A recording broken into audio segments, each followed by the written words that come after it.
Hello, my name is Garchompro, and I've been Challenger since Set 2. One of the biggest mistakes I see players of all skill levels make is not understanding when to make different items. Most players are well aware of what items are good on their late game carries. But just because an item is good in Stage 6 doesn't make it good in Stage 2.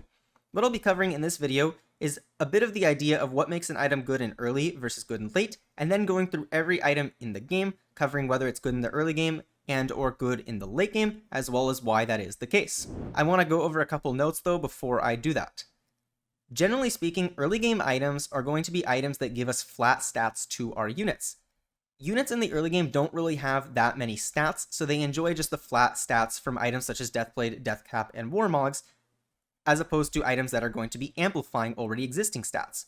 Once you have an item on a unit, you can start amplifying the stats that that original item gives, meaning that items that are going to be amplifying damage, such as Giant Slayer or Guardbreaker, are going to be a lot more powerful once you already have one or two items on your unit. This means that amplification items are going to be a lot better in the late game as opposed to the early game. In addition, utility items end up being a lot better in the late game than the early game because you usually want to be prioritizing making a 3-item tank and a 3-item carry foremost, but once you have those, you can start going for items that provide utility for your team. As far as what is considered early game and what is considered late game, I usually consider early game to be like 2-1 to about 3-2 to 3-5. The line between early game and mid game is kind of blurry, but it doesn't really matter that much where the line is. Generally, once people start rolling at level 6, level 7, I say the game starts to be mid game, whereas early game is before that. Early game is generally characterized by really slow fights, not that many units, people aren't going to have ideal boards. Once you move on to mid game, you're going to be starting to get a semblance of what the late game board is, and then I say late game would usually start around like 4-5, 5-1, once people are getting to level 8, running their 2-star 4-cost, 5-cost, or their 3-star carries in reroll compositions. Mid game is just going to be everything between that. I won't really be discussing mid game in this video that much, with a couple exceptions. Generally speaking though, if like I say an item is good early and bad late, it would be like okay in the mid game, so you can kind of just think of it that way. Or if it's good early and good late, it's going to be good in the mid game as well. Now what I'd like to start doing is going through every single item in the game. I'll be going from the most built item in GM Plus to the least built item, talking about each of them as I go along. So first we have Guinsoos Rageblade. Guinsoos Rageblade really likes long drawn out fights, that way you can sit there and stack up as much attack speed as possible and do a bunch of damage at the end of the fight, meaning that it is fantastic in the early game. This is due to the fact that early game fights are going to be really long and drawn out, so Guinsoos Rageblade is going to have a lot of time to stack up and do a lot of damage. It's also actually quite solid in the late game. Traditionally it's been pretty bad in the late game, but this set, it's actually decent on a few units, namely Aphelios and Zeri are two of the biggest ones, where it's pretty solid on them. I'd say it's like best in slot on Aphelios and one of Zeri's best items, so it actually still ends up holding up quite well in the late game, but is definitely better in the early game than late game, but you can pretty much make it at any point in the game, and it's going to be good. Next we have Sunfire Cape. Sunfire Cape is debatably the best early game item. Sunfire Cape is an interesting case in that its use in the early game is pretty different than its use in late game.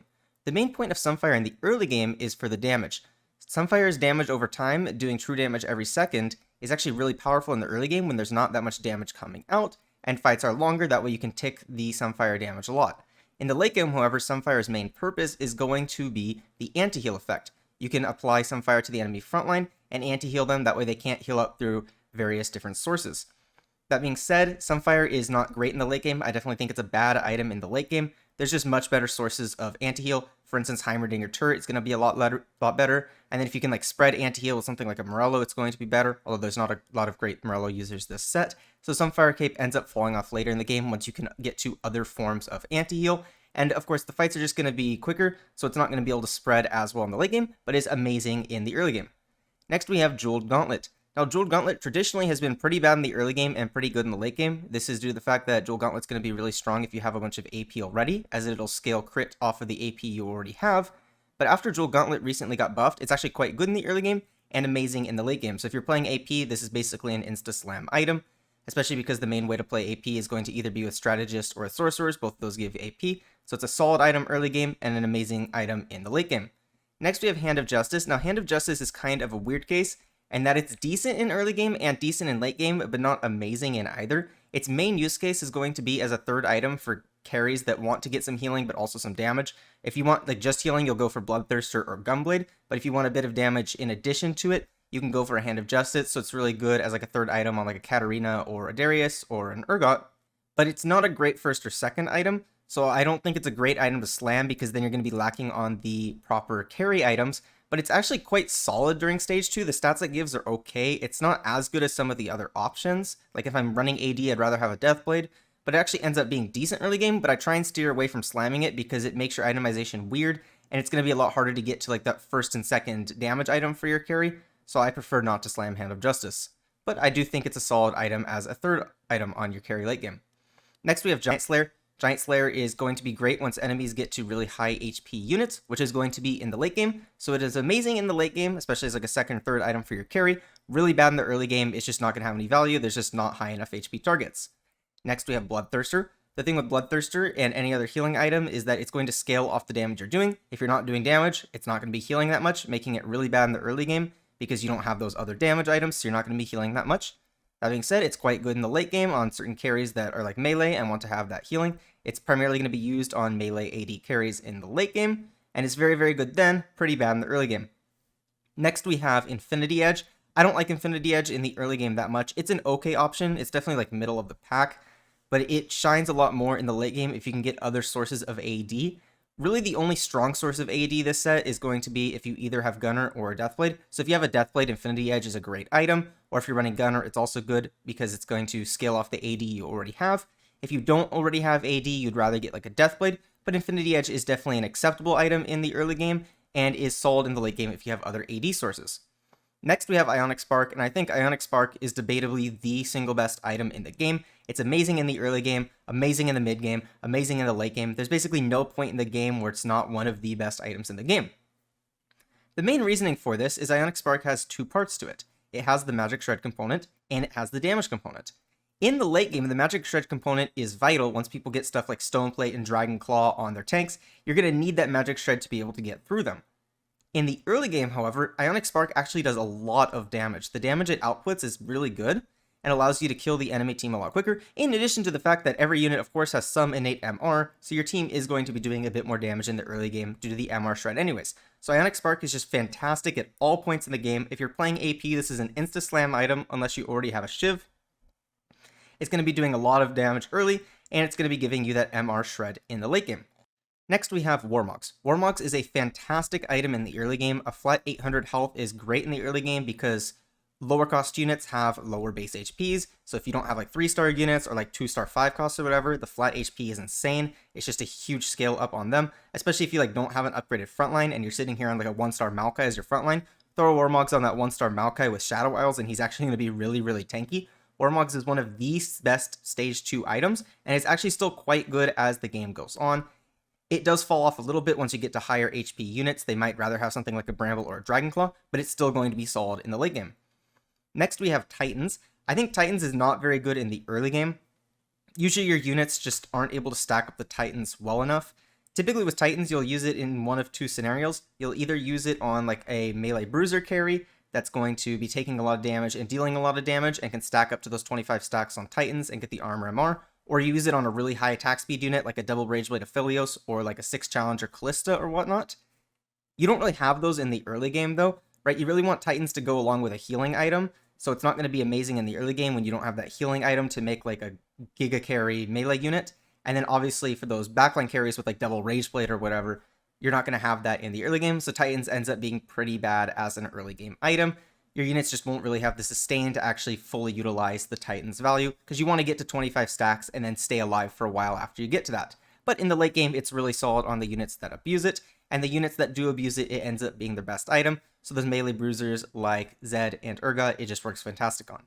Next we have Protector's Vow. A big part of the Protector's Vow power is the starting mana it gives, and starting mana in the early game is really not that impactful. Fights are really long, everything's going to cast, a lot of stuff casts multiple times. Being able to cast like an extra second earlier in the early game, not a big deal. So Protector's Vow is actually quite bad in the early game. However, in the late game, it is absolutely fantastic.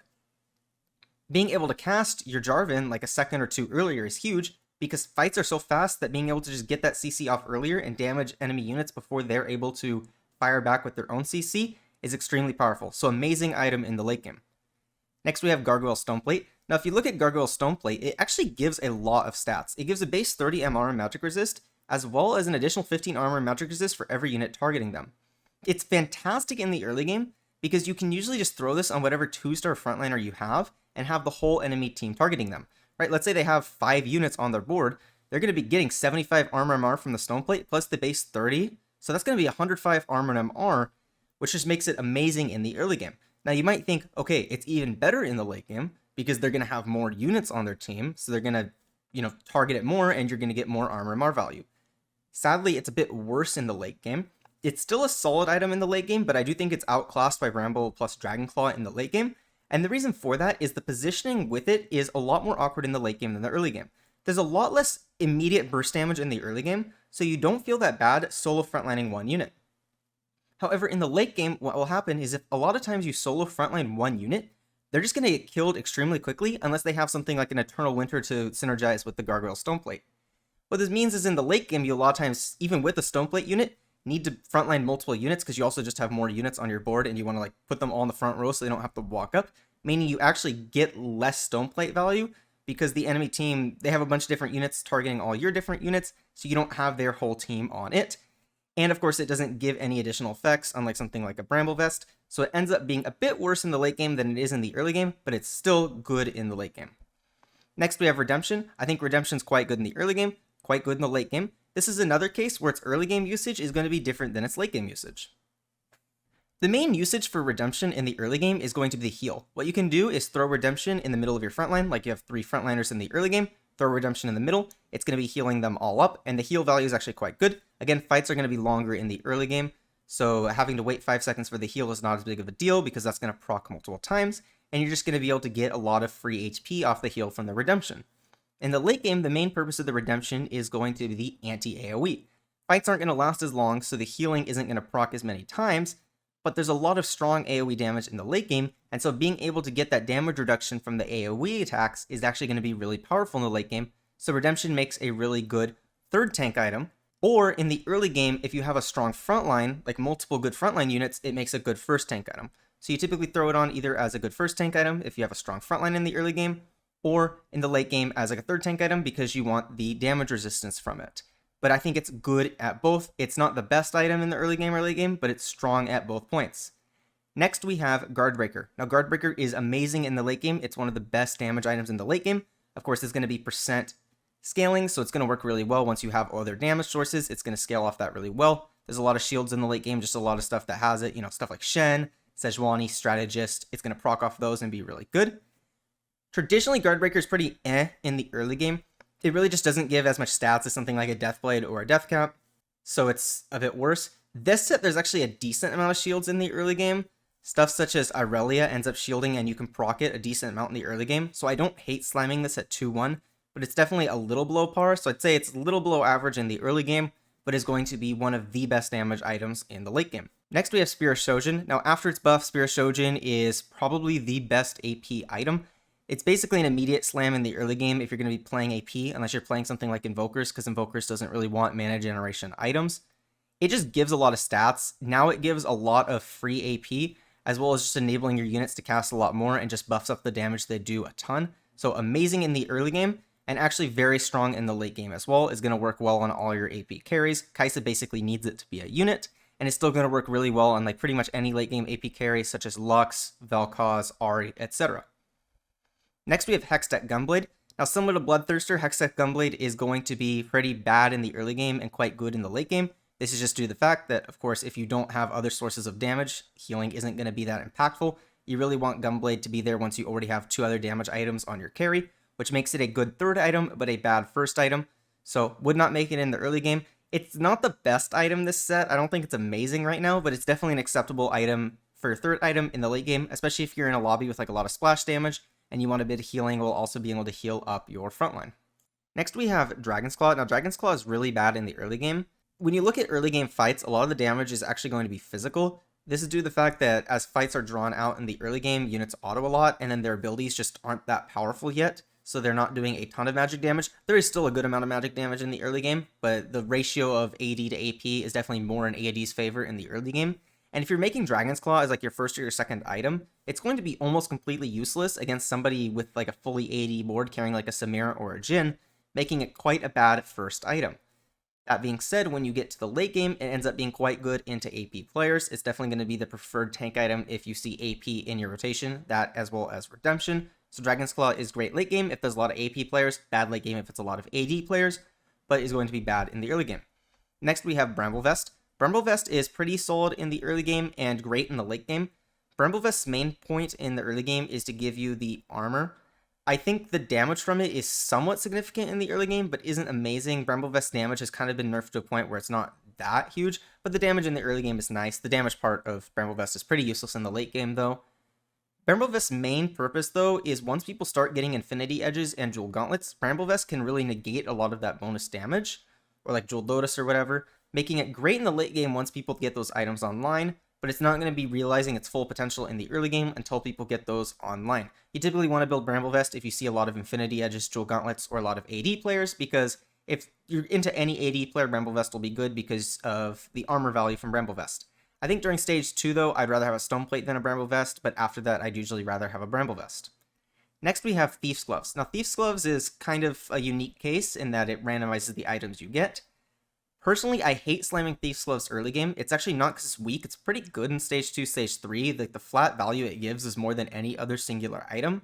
It's more so due to the fact that once you get to the mid game, you really want to get a 3-item carry as soon as possible, and making a Thief's Gloves makes it really hard to do that because you're using 2 of your components to make an item that can't go on either your main tank or your main carry. So I actually hate making this in the early game, even though it's quite good in the early game.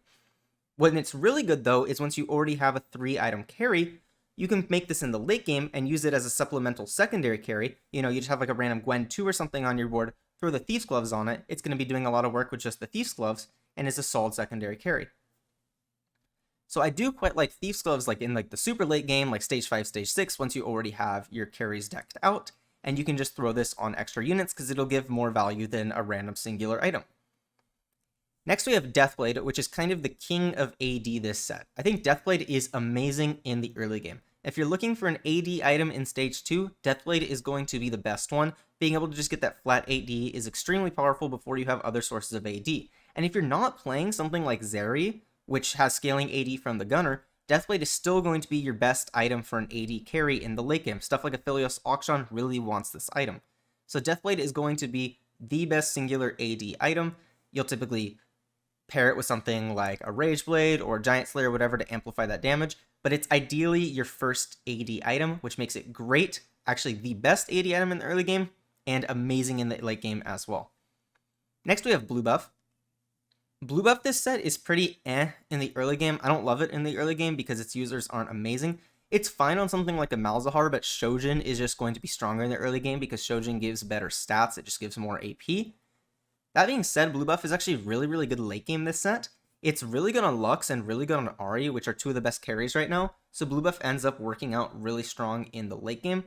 Love this item in the late game. Lux really likes it if she gets a kill. She's only 2 autos. And of course, it allows Ahri to get to her third cast really, really quickly. So great item in the late game. Next, we have Runaan's Hurricane. Runaan's Hurricane is solid in the early game, solid in the late game.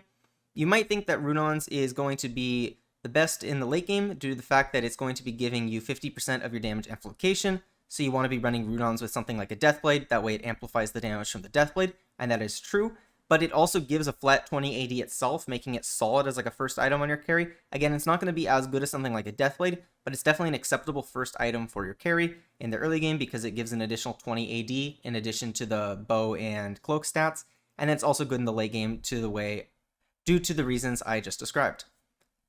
Next, we have Zephyr. Zephyr is going to be atrocious in the early game. Do not build this in the early game. Reasoning for that is just that fights are too long. It only lasts 4 seconds, so you're really not going to be getting any value of it in the early game, because once that 4 seconds is up, it's not going to do anything. That being said, it's great in the late game once you already have like 3-item carry, 3-item tank. 4 seconds in late game fights is actually really significant, so highly recommend Zephyr like stage 5, stage 6. Next, we have Archangels. I think Archangels is going to be good in the early game and bad in the late game. Archangels generally isn't awful in the late game, but I think this set, it's a bit awkward on a lot of units. It doesn't fit the units that well, and then fights are usually too quick for it to like really get its full value. It's actually really strong in the early game because, again, fights are really, really long, so you can usually get to like a 100, 120 stack on your Archangels and just have your unit do a lot of damage. One of the biggest benefits of Archangels in the late game is going to be the fact that it gives you 30 starting mana. So a unit with like a higher mana pool that wants to cast earlier ends up actually liking Archangels pretty well. It is decent on certain backline carries though, such as like a Zz'Rot that ends up scaling through the fight. So I definitely think it's acceptable in the late game, but it's definitely going to be worse than other options such as like a Jewel Gauntlet or Deathcap in the late game, but is definitely maybe the strongest AP item for your carry in the early game. So next we have Shiv. Now we really can't talk about Shiv without talking about Spark because they're effectively competing for the same slot. Their main purpose is to give us Magic Shred. Now in the early game, Shiv is kind of outclassed by Spark. Shiv is actually still solid in the early game. It has decent damage output on its own, like it does its damage whenever it applies the effect. And then, of course, the Magic Shred is solid in the early game as well. But Spark is just better in the early game because Spark just does more damage than Shiv. And again, just doing the damage in the early game is really impactful. In the late game, traditionally Shiv has been a lot better than Spark because it's going to be more reliable. You can throw it on a backline unit and have that unit live to the end of the fight and consistently be applying that Magic Shred throughout the fight. And you can guarantee that the Shiv's going to be going onto the same target as your carry, as long as you put that unit next to your carry. Of course, you can guarantee that the Spark goes onto the same unit as your carry as well by putting the Spark in front of your carry.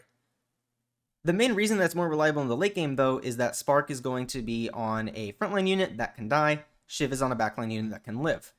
This doesn't necessarily impact it quite as much as you'd think, because you really only need to be magic shredding the enemy frontline, because they're going to be the stuff with like Stoneplates and Dragon's Claws. They're going to live through your unit. So Spark ends up actually doing its job pretty well because your frontline will usually die at the same time as the enemy frontline, and if your frontline was dying before their frontline, you'll a lot of times just lose the fight anyways, so it ends up working out pretty fine, although Shiv is generally a bit more reliable. Right now in the current meta, the best AP carries are going to be units such as Vel'Koz, Lux, and Ahri. With other units, Shiv is actually still quite good. If we go back to like an Azir meta, Shiv is actually better for Azir. But looking at those units, they actually don't like Shiv as much as Spark. The reasoning for this is if you run a blue buff or Shojin on your Lux, she'll cast before the Shiv procs. If you run a Shojin on your Vel'Koz, he'll cast before the Shiv procs. And if you run a Shojin or blue buff on your Ahri, she'll cast before the Shiv procs. What this means is these units' first ult is going to proc before you get the magic shred from the Shiv, whereas the Spark proc is going to work immediately at the start of combat. So even if you have like a blue buff Lux, you're going to be getting immediate value on her first ultimate. This isn't to say that Shiv is bad. Shiv is still going to be good with a blue buff Lux. You'll just lose value on your first ultimate. It's not the end of the world. It's a great substitute for Spark though. Definitely not a bad item, but it is going to be on the back foot currently to Spark. Might change in the future though. Next we have Shroud. Similar to Zephyr, really good in the late game once you already have a 3-item tank, 3-item carry. Going to be bad in the early game. Its value is just not as great early game. It's a bit harder to guarantee that you get good value in the early game anyways, because like during stage 2, you have a lot more matchups, so it's a lot harder to position. They have less units, so a lot of times you'll just completely whiff your Shroud. But great in late game though. Next we have Rapid Fire Cannon. Rapid Fire Cannon has two main uses. The first one is to give you +1 range, and the second is to give you attack speed. Traditionally, the main purpose of Rapid Fire Cannon has been to give the +1 range, but there's not really any units in the set that love the +1 range, so its main usage in set 9 has actually been to give the attack speed. In the early game, it's a good bit worse than Rageblade because the fights are so long and drawn out, although it's still actually like a decent item early game. I'd rather have, again, something like a Deathblade on my AD carry than a Rapid Fire Cannon, but it still works out pretty fine. But it's actually quite good in the late game, and I'd say comparable to Rageblade, because it gives you immediate attack speed. It gives 55 attack speed at the start of the fight compared to what Rageblade does, where it scales the attack speed, and with quicker fights in the late game, being able to just have immediate damage is really powerful, so it ends up actually being a good item in the late game, and an okay item in the early game. Next we have Edge of Night. Edge of Night is really bad in the early game. It's really just anti-burst protection, and units don't burst you down in the early game, really at all, so Edge of Night's pretty useless in the early game, but actually great in the late game on the units that like it, such as Yasuo, to give them that extra layer of protection. Next we have Zz'Rot. Now Zz'Rot is a really weird case. It's actually really strong in stage 2. If you ever build it during stage 2, you'll notice that it's a lot of health and actually does a decent amount of damage, but during the mid game, it's pretty bad. You want to be using your items to get a 3-item tank and a 3-item carry as quickly as possible, and Zz'Rot kind of gets in the way of that.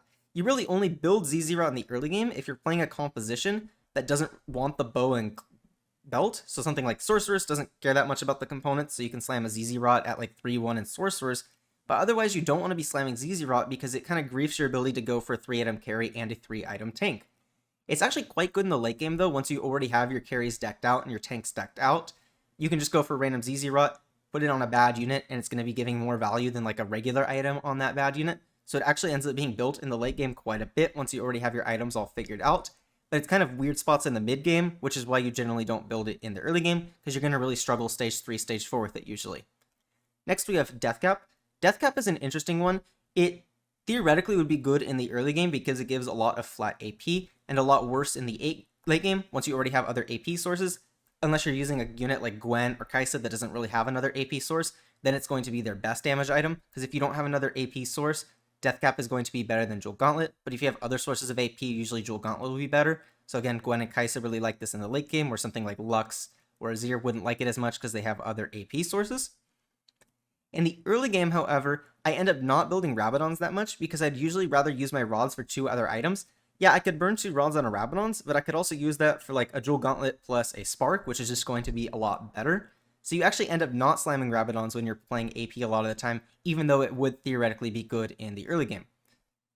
Next we have Morello. Morello is awful in the early game, there's just not any good users of it. And it's actually solid in the late game if you have a good user of it. There's a few units that use it pretty well. The main ones are going to be Lissandra, Kai'Sa, and Sona. So if you're playing one of those on your board, you can definitely consider Morello. I think if you have one of those units, Morello is going to be better than Sunfire. Morello kind of does struggle with a similar problem to Sunfire, though, is that once you get to the late game, there's other sources of anti-heal, right? Once you get like a Heimer, he can apply the anti-heal with his Mechano Swarm. And so why do you need to build a Morello and put it on one of these units? It's still a solid item in the late game, though, if you need some anti-heal source and like can't get a Heimer on your board or whatever, but it's definitely not amazing in the late game, and it's quite bad in the early game. Chalice is quite bad in the early game. You want to be building towards 1 unit in the early game. Spreading out the AP is not amazing, and it's only giving like 20 AP to 3 units, so it's like 60 AP. In the late game, however, it's actually quite good, and you can use it in one of 2 ways. The first one is to further buff up an AP carry. You can essentially give them like a 4th item with 2 chalices, right? I already have my 3-item Karma here. Oh, I can stack it even more by giving more chalices, and I can kind of just go really overboard and have her just one-shot everything. The other main usage of it in the late game is going to be putting it on a tank. It gives 45 mana and 45 magic resist, making it a really good item on tanks that want to cast quickly, such as Jarvan. But again, in the early game, being able to cast quickly, not as big of a deal, so Chalice ends up being quite bad on frontline in the early game, and again, you're not really using it as a 4th item in the early game, so it's bad then as well, but great in the late game. Next we have Last Whisper. Traditionally, Last Whisper has been okay in stage 2, really good though once people get to like their Bramble Vest and Stoneplate, so really good in the mid game, and basically necessary in the late game once people get their tanks online. In set 9, however, Last Whisper is kind of in an awkward spot, and that once you get to the late game, you can put in stuff like a Shrinkheimer or Freljord, and you can get that armor penetration via those sources instead of the Last Whisper. The Last Whisper is not necessary. That being said, Last Whisper is still a solid item. Freljord doesn't proc till 8 seconds in, and you can't Heimer every game, so Last Whisper ends up still being a good item on stuff like Aphelios and Zeri, but it is not the mandatory item that it has been in the past. So I'd say it's okay in the early game and solid in the mid game, but falls off late game once you get to those other sources, but it's still decent in the late game as well. Next we have Quicksilver. Quite bad in the early game, there's just not enough CC going around to fully utilize the value of Quicksilver. Pretty good in the late game though, especially on units that are susceptible to CC, like melee carries. I really like it on Zeri, that way she can just keep attacking during her ultimate and she doesn't get stunned during it. So it ends up working really well in the late game once there's a lot of CC. I don't love the item personally though, a lot of times I would prefer just to position my unit away from CC, like try and draw Jarvans away from my carry and be able to run like a proper item instead, but it does end up working quite well in the late game, really poorly in the early game. Next we have Zeke's. I think Zeke's is a pretty bad item right now. I generally don't like it. It's quite bad in the early game due to similar reasons for Chalice of Power. You just want to be building towards either a tank or a carry in the early game.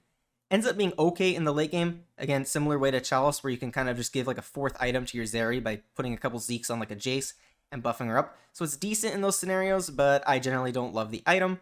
And then finally we have Locket of the Iron Solari. This item is just really, really bad. They nerfed it so much from what it previously was. Previously, it was amazing in the early game due to the flat shield it gave to like your whole team. You just got a lot of value, more value than any other item in the early game. It was bad late game because you had to like position weird around it and you weren't like building towards a 3-item tank. Nowadays, though, it's just a bad item early game, bad item mid game, bad item late game.